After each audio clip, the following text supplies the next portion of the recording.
네, 함께 찬양 드림으로 구시 특별 기도회를 시작하겠습니다.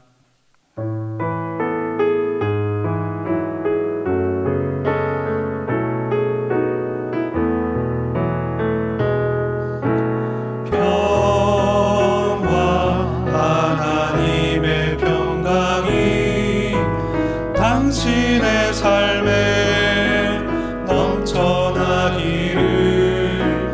평화 하나님의 평강이 당신의 삶에 가득하기를 축복합니다. 소망 하나님의 소망이 당신의 삶에 넘쳐나기를.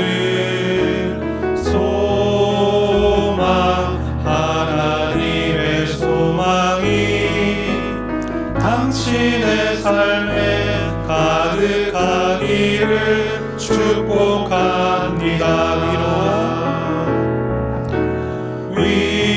위로 하나님의 위로가 우리 가정에 넘쳐나기를. 위로 하나님의 위로가 우리 가정에 가득하기를 축복합니다. 회복 하나님의 회복이 우리 가정에 넘쳐나기를. 회복 하나님의 회복이 우리 가정에 가득하기를 축복합니다. 이 시간 우리에게 주시는 하나님의 말씀은 열왕기하 5장 10절부터 14절까지입니다. 구약 567면 열왕기하 5장 10절부터 14절입니다. 우리 함께 읽도록 하겠습니다. 엘리사가 사자를 저에게 보내어 가로되 너는 가서 요단강에 몸을 7번 씻으라. 내 살이 여전하여 깨끗하리라. 나아만이 노하여 물러가며 가로되 내 생각에는 저가 내게로 나와 서서 그 하나님 여호와의 이름을 부르고 당처 위에 손을 흔들어 문둥병을 고칠까 하였도다. 다메섹 강 아마나와 바르발은 이스라엘 모든 강물보다 낫지 아니하냐. 내가 거기서 몸을 씻으면 깨끗하게 되지 아니하랴 하고 몸을 돌이켜 분한 모양으로 떠나니 그 종들이 나와서 말하여 가로되 내 아버지여 선지자가 당신을 명하여 큰 일을 행하라 하였다면 행치 아니하였으리이까. 하물며 당신에게 이르기를 씻어 깨끗하게 하라 함이리이까. 나아만이 이에 내려가서 하나님의 사람의 말씀대로 요단강에 7번 몸을 잠그니 그 살이 여전하여 어린아이의 살 같아서 깨끗하게 되었더라. 아멘. 오늘 구시 특별 기도회 드리는 모든 분들에게 하나님의 은혜가 충만하기 바랍니다. 사람들에게는 저마다 인상적으로 보았던 영화가 있습니다. 그걸 인생 영화라고 부릅니다. 저에게는 청년 시절에 보았던 뷰티풀 마인드라는 제목의 영화가 그렇습니다. 굳이 번역하면 아름다운 마음이 되겠죠.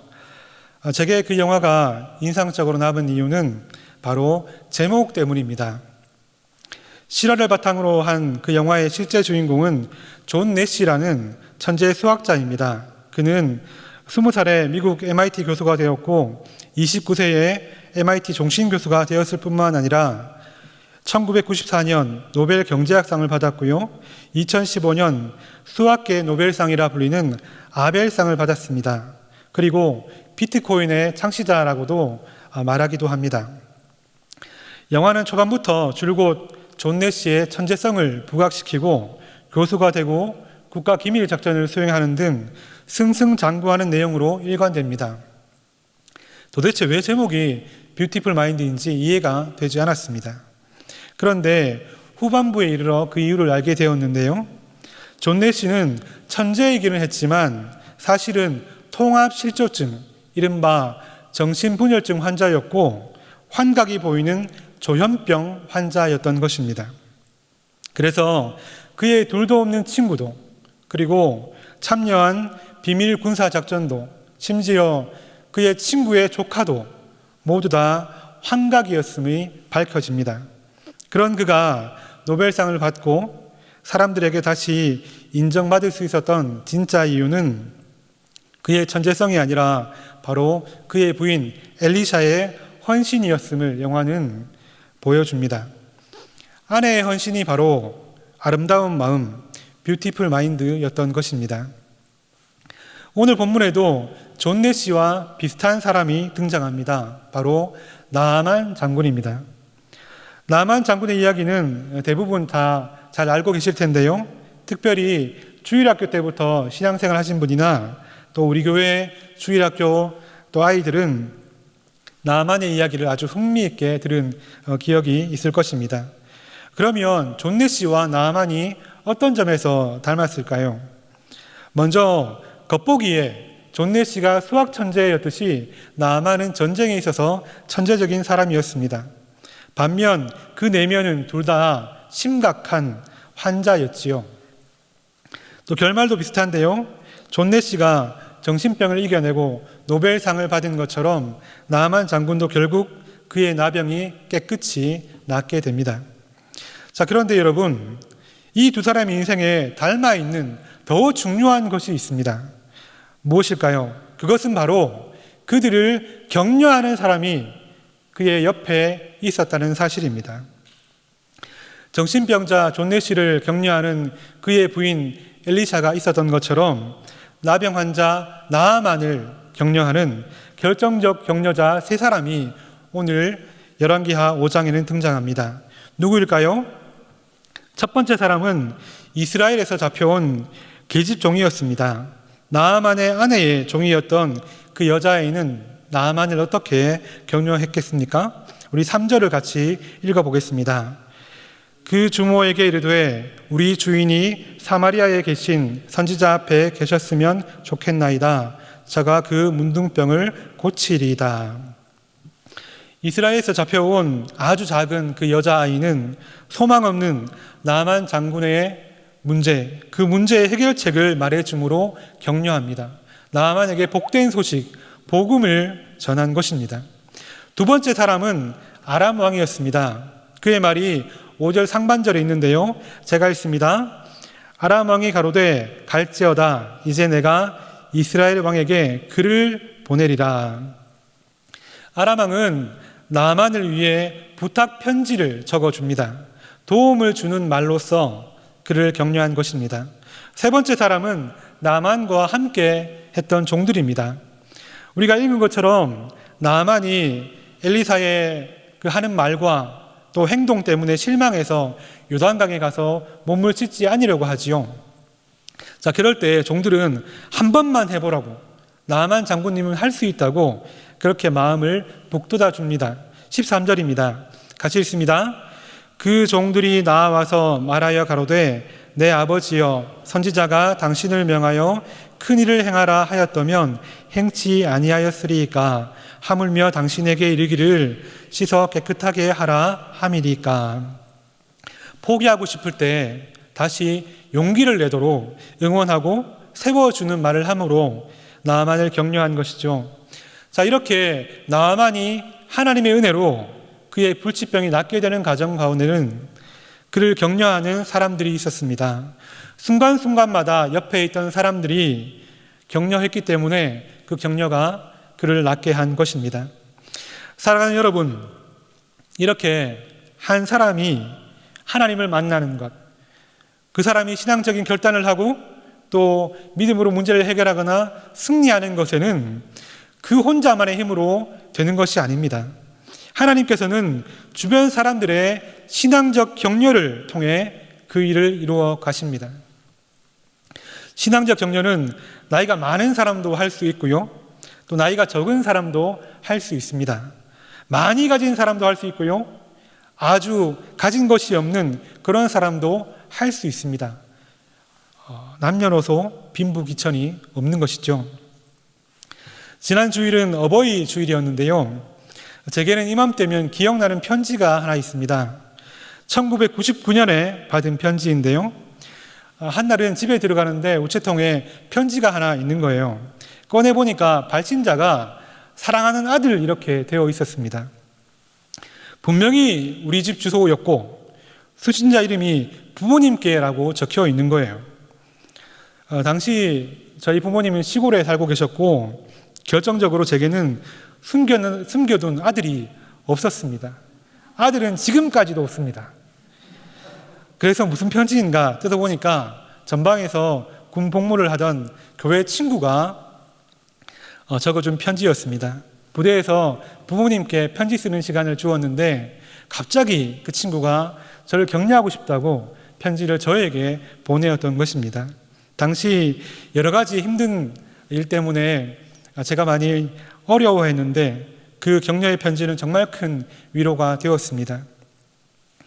그와 동시에 가끔 친구 부모님을 교회에서 뵈면 정말 깍듯하게 인사하고 죄송한 마음에 안부를 엿죽곤 했던 그런 기억이 있습니다. 여러분, 이렇게 격려는 어떤 형편에 있든지 어디에 있든지 할 수 있는 것입니다. 그리고 초대교회 성도들도요, 참으로 놀라운 격려의 삶을 살았더라고요. 초대교회 시대를 자세히 설명한 바보들의 나라라는 책에 보면 서방교회 최초의 교부이자 철학자였던 테르툴리아누스의 글이 있습니다. AD 207년에 쓴 글인데요. 제목이 인상적입니다. 그리스도인 여인들이 이교도 남자와 결혼해서는 안 되는 이유인데요. 그중 일부가 이렇습니다. 아내가 자신의 곁을 떠나 저녁 집회에 참석하도록 순순히 내보낼 남자가 어디 있겠소. 아내가 저녁마다 골목골목을 돌아다니며 다른 남자들의 집에 들어가 형제를 격려하고 더 가난한 자들을 격려하러 움막을 드나들도록 허락할 남자가 어디 있겠소. 아내가 감옥에 몰래 들어가 순교할 자들을 돌아보고 발에 입맞춤하는 것을 눈 감아줄 남자가 어디 있겠소.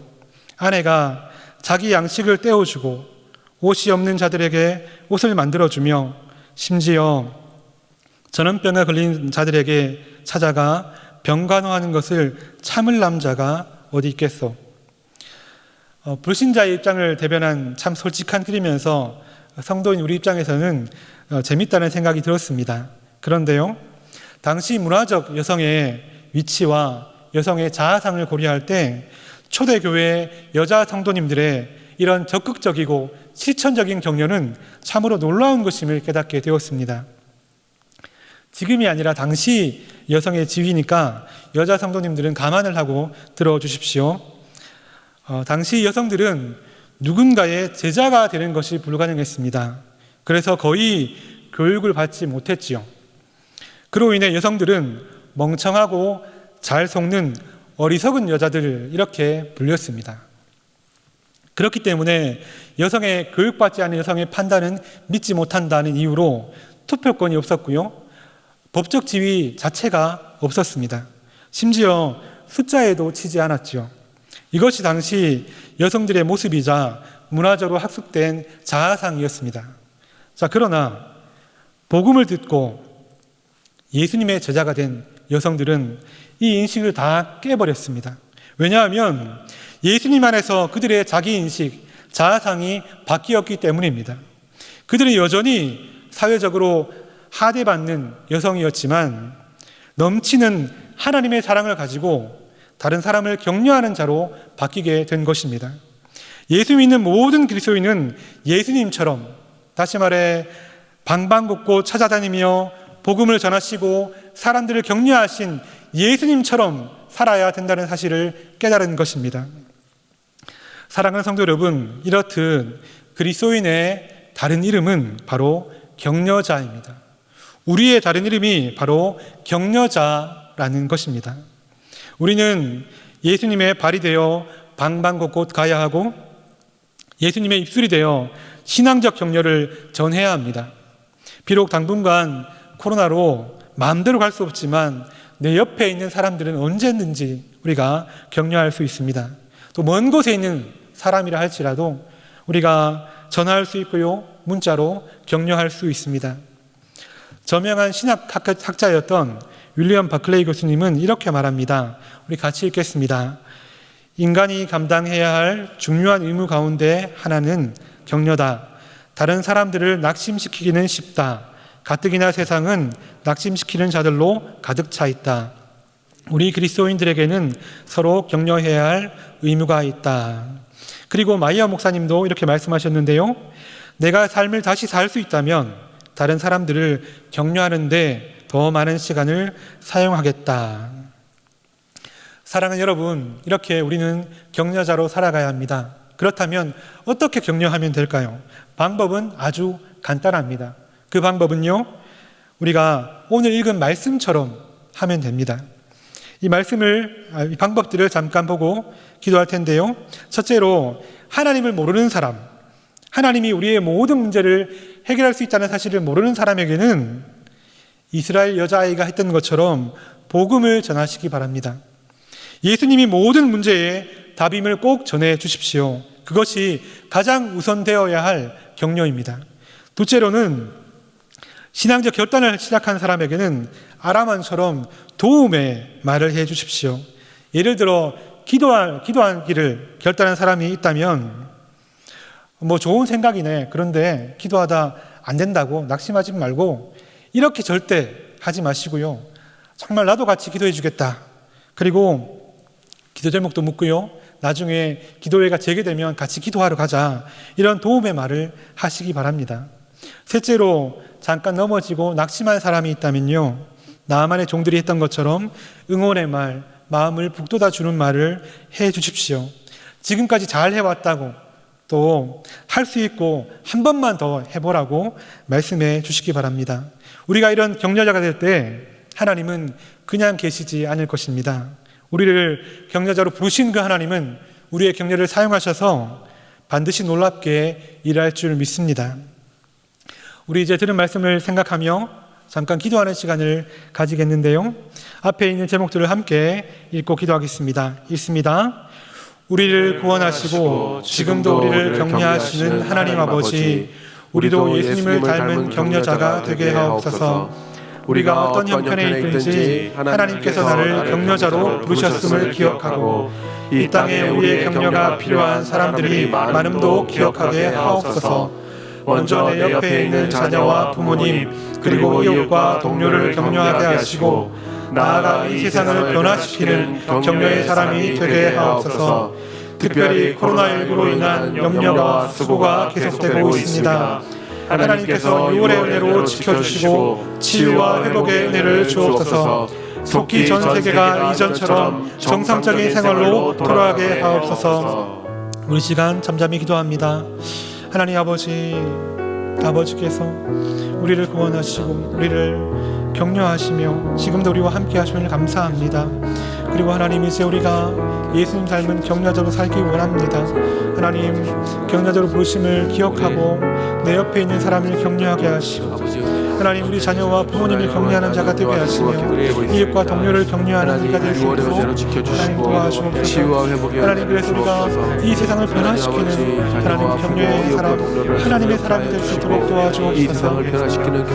특별히 코로나19로 인한 염려와 수고가 계속되고 있습니다. 이 어려운 세상 가운데 6월의 은혜로 우리 모든 성도들을 지켜주시고 하나님, 우리의 격려가 필요한 곳에 우리를 보내주시고 회복의 은혜를 주셔서 그곳에서 주의 말씀을 전하며 주의 격려를 전할 때에 기적과 은혜와 여유와 사랑이 넘치는 시간이 되게 하여 주시옵소서. 돌아갈 수 있도록 하나님, 우리의 마음속에 이 세상을 축복하며 주의 말씀이 전파되는 것을 기대하는 마음으로 기도합니다. 하나님, 사랑에 충만하신 하나님 아버지, 연약하고 때로는 죄에 넘어진 우리를 늘 격려하시고 응원해 주셔서 감사드립니다. 우리를 늘 은혜로 회복시켜 주시고 우리를 격려자로 불러주셔서 또한 감사드립니다. 우리가 그 은혜를 기억하고 사명을 열심히 감당하는 격려자가 되게 하옵소서. 복음을 듣지 못해 도무지 방법을 몰라 헤매는 자들에게 예수 그리스도 안에 우리 인생의 모든 답이 있음을 말하는 복음을 전하는 격려자로 살게 하시고, 믿음의 결단을 시작한 우리 부모님과 자녀들, 형제와 자매를 도와주는 말을 하게 하시고, 낙심한 자들에게는 응원의 말, 마음에 힘이 되는 말을 할 수 있는 지혜를 허락해 주옵소서. 하나님, 코로나19로 전 세계가 여전히 고통하며 큰 근심과 수고 가운데 있습니다. 하나님께서 속히 치유의 바람을 허락하셔서 이 기다림의 시간이 감해지게 하시되, 이 시간을 통해 하나님을 갈망하고 말씀을 붙들고 사는 사람들이 더욱 많아지는 부흥의 계기가 되게 하옵소서. 코로나19로 고통하는 자들과 의료진을 붙잡아 주시고 모든 가정과 사업장에 은혜를 더하여 주옵소서. 우리 모든 대형의 성도들을 6월의 은혜로 지켜 주옵소서. 이 어려운 때에 우리 교회를 이끌어 가시는 담임 목사님을 더 강력하게 붙들어 주시고 코로나 시대를 잘 감당할 수 있는 지혜를 주옵소서. 영육을 늘 강건케 해주시며 시대적 사명을 잘 감당하며 교회와 성도들을 바른 길로 인도하실 수 있도록 하늘의 지혜와 성령의 능력을 매 순간 덧입혀 주시옵소서. 필요한 은혜와 돕는 손길을 날마다 붙여주시고 온 성도가 담임 목사님과 한마음 한뜻이 되어 교회를 든든히 세워갈 수 있도록 도와주옵소서. 그리고 이 나라가 하나님의 영광을 드러내는 나라가 될 수 있도록 하시며 모든 악법과 악한 시도들이 사라지게 하여 주옵소서. 이 모든 것에 미리 감사드리며 우리를 사랑하시는 예수님의 이름으로 기도드립니다. 아멘. 우리 계속적으로 개인 기도하신 후에 예배를 마무리해 주시기 바랍니다.